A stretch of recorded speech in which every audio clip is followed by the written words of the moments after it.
representatives of the media, ladies and gentlemen, friends all.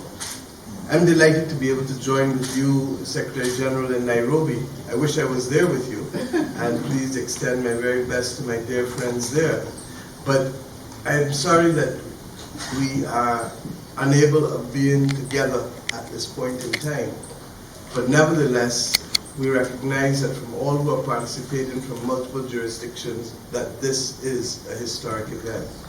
And this historic event allows us to sign the host country agreement between your Secretariat, Secretary General, as well as the Government of Barbados on arrangements for the 15th session of this UNCTAD Congress.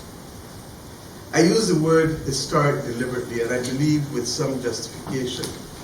This is the first time that my government has put its signature on an agreement with another international or bilateral party without actually having the signatories together in the same room, in the same country. I think it is also a first for the UNCTAD Secretariat, and you can correct me if I'm wrong, SG.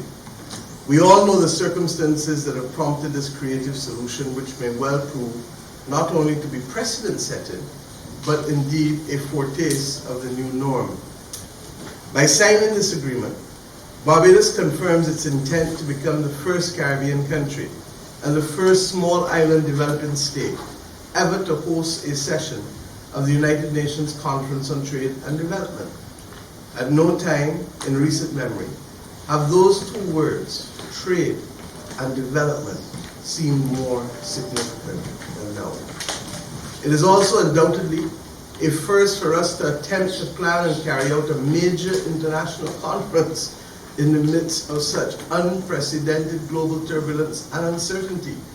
Some may say we're mad. We in the Caribbean have regrettably become all too accustomed to dealing with the onslaught of hurricanes, which track annually through our island chain with devastating economic and social consequences. Yet never in our history has one hurricane decimated all of our countries all at once in the way that this vicious virus called COVID-19 has managed to do to the community of nations. Caribbean states have done well to manage and contain the spread of the pandemic within our jurisdictions, but our tourism-dependent open economies have had little defense against the global economic contagion that has followed. And indeed, today, our Governor of the Central Bank will share the extent of our decline in the second quarter with the country as a result of zero travel for a number of months. As you know, COVID-19 has also already impacted the staging and convening of UNCTAD 15, which we have been forced to reschedule from the original dates in October of this year.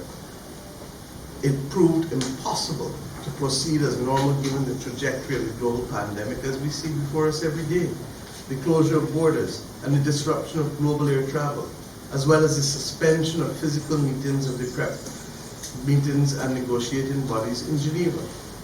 I cannot deny that the current environment continues to challenge us. Yet it is a challenge the Government of Barbados and the UNCTAD Secretariat are prepared to accept.